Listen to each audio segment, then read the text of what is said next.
Real control system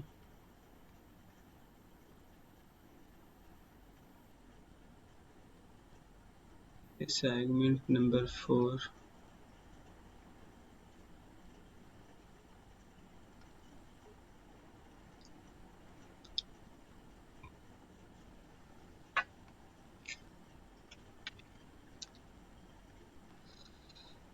चलो question number 1 पे आते हैं। यहाँ पे देखो, यहाँ पर अभी तक हम कुछ चीज़ बता चुके हैं, ठीक है ना। तो इस वीक में प्रॉब्लम होगा थोड़ा बहुत, तो ज़्यादा घबराना भी नहीं है, आराम से हो जाएगा।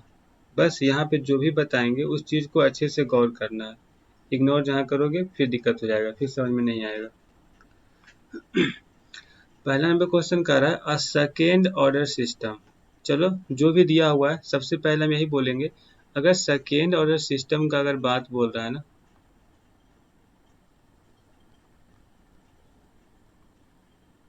तो सेकेंड ऑर्डर सिस्टम का ट्रांसफर फंक्शन माइंड में लाओ।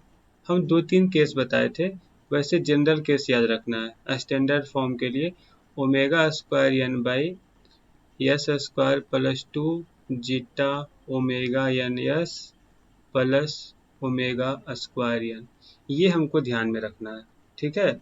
जहाँ पर जीटा क्या था, डैम्पिंग रेशियो,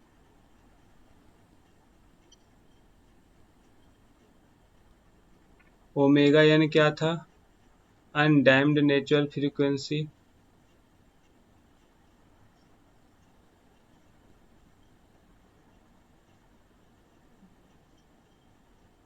ठीक है। और फिर चलो इतना पर ही पहले आगे बढ़ते हैं। उसके बाद हम लोग पढ़े थे कि अगर जीटा का वैल्यू 0 से 1 के बीच में होगा तो वो अंडर डैम्प कंडीशन कहलाता है। नहीं जानते हो तो याद कर लो अभी के लिए। जीटा का वैल्यू अगर 1 होगा तो क्रिटिकल कंडीशन कहलाएगा, अगर ग्रेटर देन 1 होगा तो ओवर डैम्प कंडीशन कहलाएगा, ठीक है। अभी इतना देखते हैं, फिर आगे जरूरत पड़ेगा तो उसको देखेंगे। इस पे क्वेश्चन बोल रहा है कि अगर इसका ट्रांसफर फंक्शन का बात करें तो क्या लिखा हुआ है, बाई डबल डॉट का मतलब 1 divided by yes square plus 4 plus 2 दिया हुआ है। हम डायरेक्ट लिख लिए इसको देख करके, ठीक है। अगर ऐसा कुछ दिया हुआ है तो हमको क्या करना है, पूछ रहा है ये सिस्टम किस कंडीशन में, ये अंडर डैम्प कंडीशन में है या फिर ओवर डैम्प सिस्टम है, अनडैम्प सिस्टम है। अच्छा अनडैम्प का बात हम नहीं बताया ना, अगर जीटा इक्वल टू 0 रहेगा तो वो अनडैम्प सिस्टम कहलाएगा, ठीक है। तो अब हमको करना क्या है, कैसे मालूम चलेगा, तो जो भी है सेकेंड ऑर्डर सिस्टम का बात कर रहा है इसके साथ कंपेयर करो, ठीक है। ऊपर ध्यान नहीं देना है, ऊपर ओमेगा स्क्वायर क्या है, ऊपर बस ऐसे ध्यान दो, ऊपर जो भी है एक कांस्टेंट पार्ट है, बाकी से मतलब नहीं रखना है कि हमको ओमेगा स्क्वायर चाहिए ही चाहिए। हमको नीचे से मतलब है डिनोमिनेटर पार्ट से। अगर डिनोमिनेटर पार्ट को अगर हम यहाँ से कंपेयर करें तो हम यहाँ से डायरेक्टली बता सकते हैं कि 2 zeta omega n equal to, हमको यहाँ पर दिख रहा है 4 दिया हुआ है, और omega square n equal to कितना दिया हुआ है, तो 2 दिया हुआ है। तो जीटा का वैल्यू निकाल लो, ओमेगा एन का वैल्यू √2 हो गया, तो जीटा का वैल्यू क्या हो जाएगा 2/√2, तो इसका मतलब हो जाएगा √2, ठीक है। तो √2 का मतलब क्या है, ग्रेटर देन 1, अगर ग्रेटर देन 1 है तो ओवर डैम्पिंग कंडीशन, ये सही हो गया। नेक्स्ट क्वेश्चन, फिर से वही चीज कर रहा है, इसका नेचुरल फ्रीक्वेंसी फाइंड कीजिए। क्या क्वेश्चन सेम है, नहीं सेम है, फिर से निकाल लेते हैं। By S upon U S 1/s² plus 6s plus 20, ठीक है। कंपेयर करो जनरल फार्मूला से, वहां से 2 जीटा ओमेगा एन का वैल्यू क्या दिख रहा है, तो 6 दिख रहा है। ओमेगा स्क्वायर एन का वैल्यू क्या दिख रहा है, तो यहाँ पे 20 है। तो हमको क्या मांगा, नेचुरल फ्रीक्वेंसी मांगा। तो नेचुरल फ्रीक्वेंसी का मतलब ओमेगा एन का वैल्यू मांगा, तो ओमेगा एन तो डायरेक्टली दिख गया ना, यही तो है ओमेगा एन का वैल्यू। इसका मतलब है कि ये 4 पॉइंट कुछ आने वाला है, तो 4 पॉइंट में यही एक ऑप्शन है, तो 4.47 कैसे समझे, तो 16 के बाद ही 20 आएगा, तो 16 का 4, बाकी जो आना होगा फ्रैक्शन पार्ट में। ठीक है, यहाँ तो कोई प्रकार का दिक्कत। चलो फिर आगे बढ़ते हैं।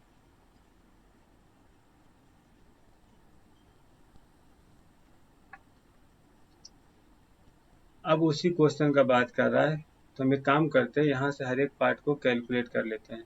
ओमेगा एन कैलकुलेट हो गया, 4.47 आया, ठीक है। जीटा का वैल्यू निकालो, तो जीटा का वैल्यू आ जाएगा 3/√20। इसको करके देखो कितना आता है,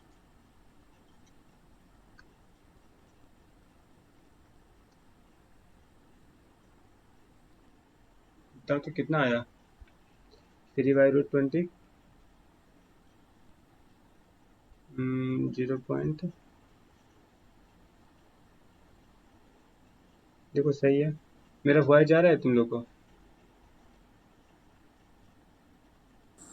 यस सर। जीटा का वैल्यू आ गया 0.67 और ओमेगा एन का वैल्यू आ गया 4.47, ठीक है। अब इसका यूज करके आगे बढ़ते हैं। करा डैम्पिंग रेशियो बताइए, यही है,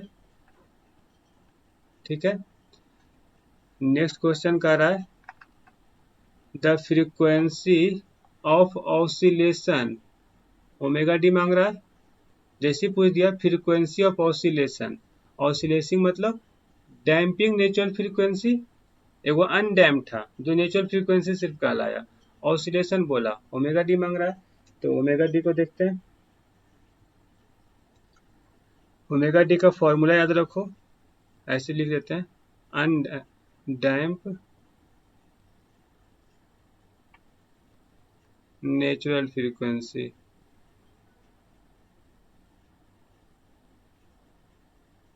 या फिर फ्रीक्वेंसी ऑफ ऑसिलेशन। इसका मतलब हो गया ओमेगा डी का यहाँ पे बात हो रहा है, तो ओमेगा डी का फॉर्मूला जानते हैं, omega n root under 1 minus zeta square, ठीक है। अब बात रहा ये फॉर्मूला यहाँ पे क्यों पूछ दिया, इसलिए पूछ दिया क्योंकि जीटा का वैल्यू लेस देन 1 था, क्योंकि ये जो कंडीशन हम पढ़े हैं ना, ये अंडर डैम के लिए कंडीशन है, ये अंडर डैम कंडीशन में है, इसलिए फॉर्मूला हम अप्लाई भी कर पा रहे हैं। तो omega d equal to omega n under 1 minus zeta square, तो ओमेगा एन का वैल्यू √20 और फिर यहाँ पे 1 माइनस 0.67 का स्क्वायर। इसको सॉल्व करो, शायद तुमको सॉल्व करने पे 3.316 आ जाएगा, करके देखो, यही कुछ आएगा, रेडियन पर सेकेंड, ठीक है। यहाँ भी रेडियन पर सेकेंड लिख सकते हैं, ओमेगा एन में भी रेडियन पर सेकेंड कर लेना। तो 4 नंबर क्वेश्चन हो गया। तो यहाँ पे कितना हो रहा है, जो भी है सारा फॉर्मूला के खेल है, तो फॉर्मूला तो हमको याद रखना ही रखना है, बाकी का तो देख लेंगे बाद में, पहले जो फॉर्मूला है वो माइंड में होना चाहिए। राइज टाइम, फिर से रटो, राइज टाइम का फॉर्मूला क्या बताए थे, याद है किसी को।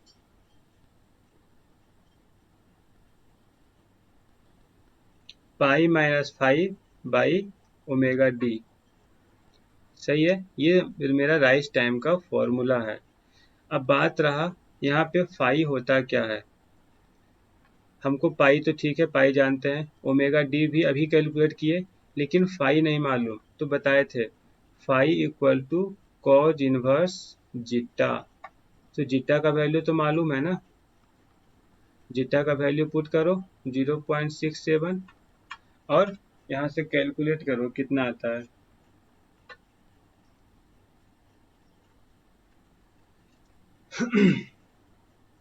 देखो यहाँ पर तुम लोग से दिक्कत होगा, तुम लोग हमको बताओ कितना आता है कैलकुलेट करके। 47.93। नहीं आया। 0.835। 0.835। तो करना क्या है, कोई बताओ।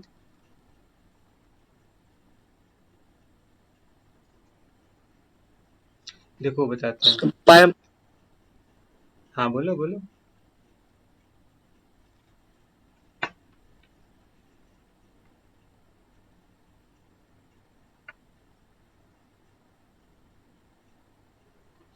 यहाँ पर जो 0.67 है ना, वो रेडियन में है। ठीक है मौसम। तो ये डिग्री नहीं है, 0.67 डिग्री नहीं है, रेडियन है।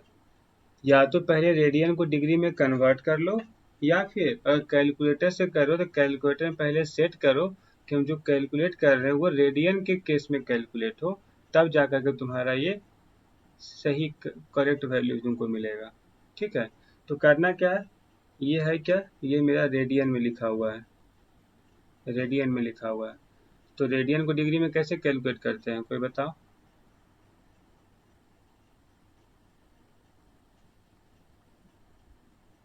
बोलो कैसे कैलकुलेट करेंगे।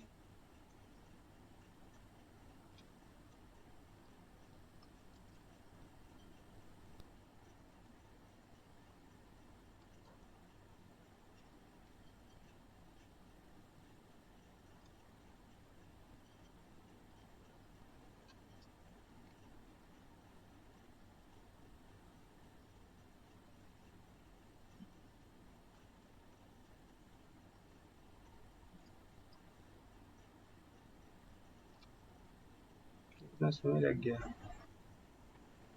करके देखो तो।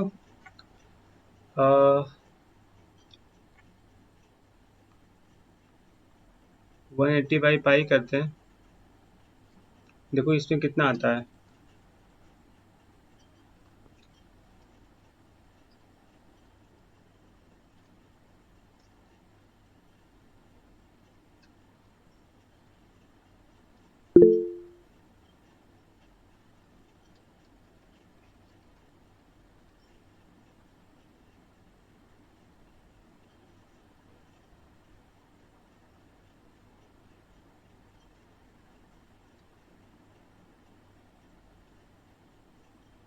अरे ये हम क्या कर रहे हैं,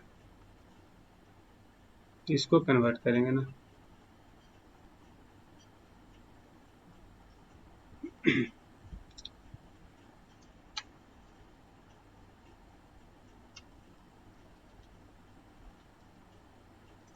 देखो यहाँ पर तुम लोग को वैल्यू मिलेगा 47.93। इसको क्या करना है, इसको मल्टीप्लाई करो 180/पाई से। इसको करेंगे तो कितना आ जाएगा, तो ज़्यादा ही आ गया, पाई बाई 180।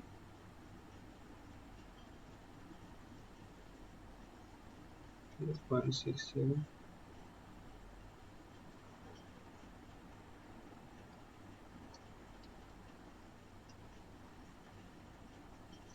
ठीक है, पाई बाई 180 से। तो ये दो तरीका हुआ फाइंड करने का। जनरली यहाँ पे मिस्टेक होता है कैलकुलेशन करने में, ऑप्शन मैच नहीं करेगा, फालतू का मतलब माइंड ही खर्च होगा यहाँ पर। ठीक है, तो एक चीज़ याद रखो कि जो भी हम यहाँ पे बोलेंगे कि यहाँ पे 0.67 का वैल्यू हम यहाँ पे अगर दे रहे हैं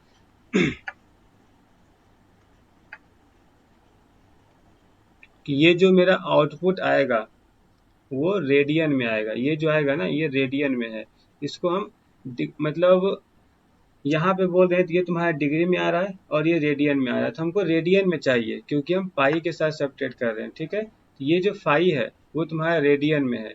तो यहाँ पर हमेशा इस चीज़ का ध्यान रखना है कि फाई जो होगा वो रेडियन में होगा, तो डिग्री को सब्ट्रैक्ट नहीं करेंगे। ठीक है। तो हम लोग को क्या आ गया, 5 - 0.835 डिवाइडेड बाई ओमेगा डी का वैल्यू अभी निकाले थे 3.31। देखो सॉल्व करके कितना आता है।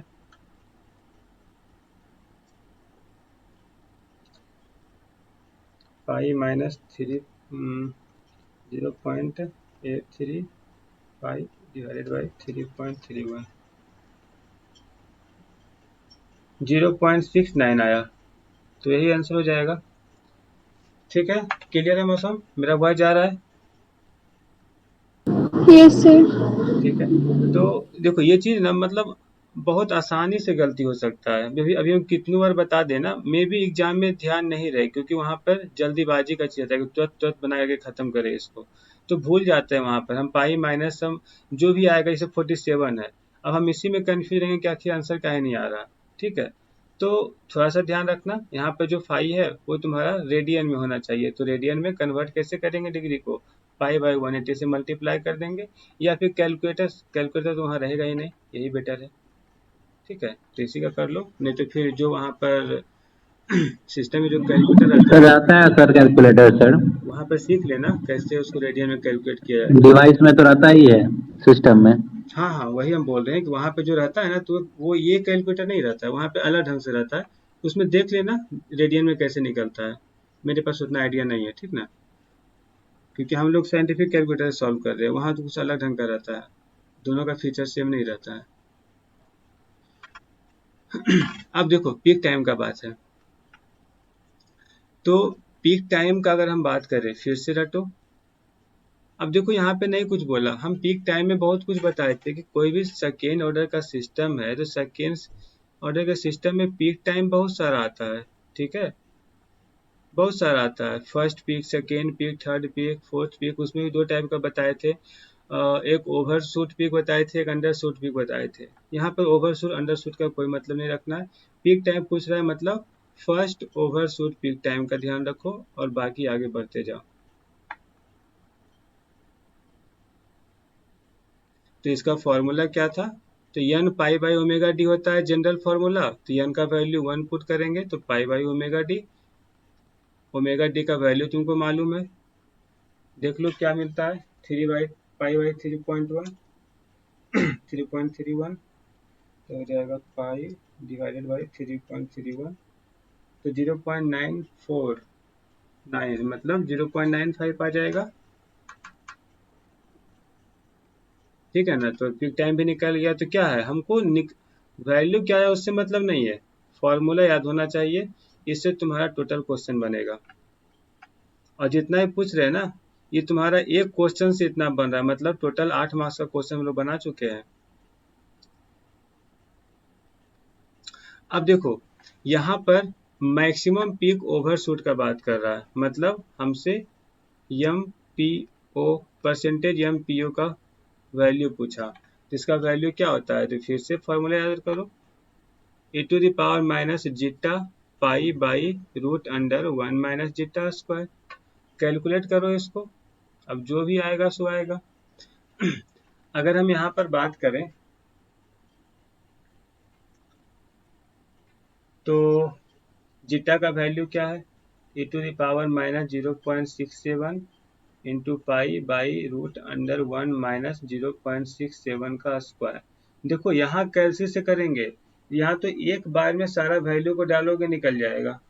ठीक है, वहाँ पर दिक्कत होगा, बारी बारी से निकालना पड़ेगा। पहले रूट अंडर 1 माइनस 0.67 का होल स्क्वायर को कैलकुलेट कर लेना, फिर 0.65 को अलग से कैलकुलेट कर लेना, फिर डिवाइड करके फिर एक्सपोनेंशियल पार्ट में वहाँ पर डालना है। ठीक है, थोड़ा सा वहाँ पर ध्यान देना पड़ेगा, नहीं तो फिर गलती का चांस बढ़ जाएगा। अभी तो कैलकुलेटर में हम डायरेक्ट कर लेते हैं।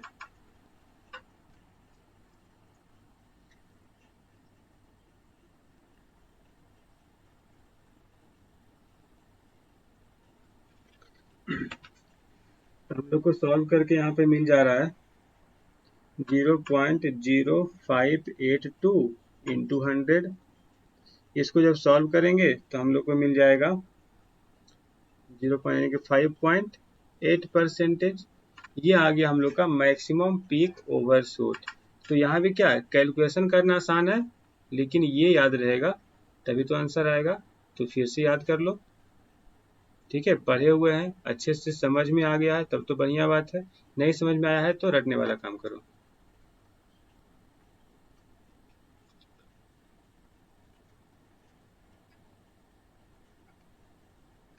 फिर 8 नंबर क्वेश्चन कर रहा है द सेटलिंग टाइम, फिर से देखो सेटलिंग टाइम का बात कर दिया। अब सेटलिंग टाइम का बात कर रहा है प्रॉब्लम नंबर 2। तो प्रॉब्लम नंबर 2 में जीटा का वैल्यू बहुत इंपॉर्टेंट है सेटलिंग टाइम के लिए। तो यहाँ पे 0.7 है, मतलब जीटा लेस देन 1 है। लेस देन 1 का मतलब अंडर डैम सिस्टम है। तो अंडर डैम सिस्टम के लिए जो हम लोग सेटलिंग टाइम का फॉर्मूला पढ़े हैं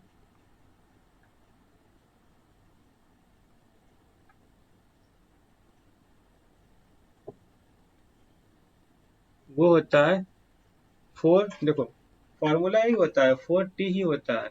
नहीं कुछ लिखा हुआ है तो किसके लिए? तो 2% टॉलरेंस के लिए। नहीं कुछ लिखा हुआ है तो 2% टॉलरेंस का बात करेंगे। अगर वो पूछ दिया कि नहीं 5% का बताइए, तब हम वहाँ पर 3T लगाएंगे। लेकिन यहाँ पे बात है कि सेकेंड ऑर्डर में टी का कोई नाम तो होता नहीं है, तो यहाँ पे टी का तो वैल्यू हमको नहीं पता। तो यहाँ पे ध्यान रखो सेकेंड ऑर्डर केस में जो टी का वैल्यू होता है वो 1/जीटा ओमेगा एन होता है। ठीक है, टी का वैल्यू जो होता है 1/जीटा ओमेगा एन होता है, यानी कि 4/जीटा ओमेगा एन। डालो वैल्यू। जीटा का वैल्यू 0.67, ओमेगा एन का वैल्यू क्या था? √20। 4.47। 4.47, तो उसी को कर लेते हैं।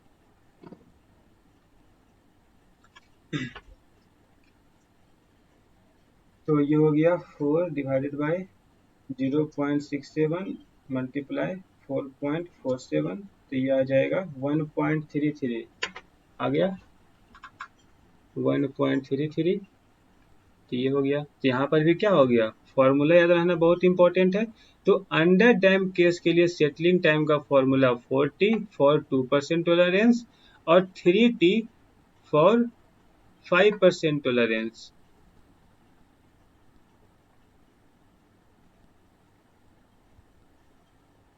ठीक है ना? अगर मान लिया जाए ये तुम्हारा 1.33 ऑप्शन में ही नहीं है, तो एक बार 3T पे भी जा करके देखेंगे, हो सकता है वो 3T का आंसर इसमें दे दिया हो, क्योंकि लिखा तो नहीं है ना टॉलरेंस कौन सा है। तो सबसे पहले 2% देखेंगे, फिर 5% देखेंगे।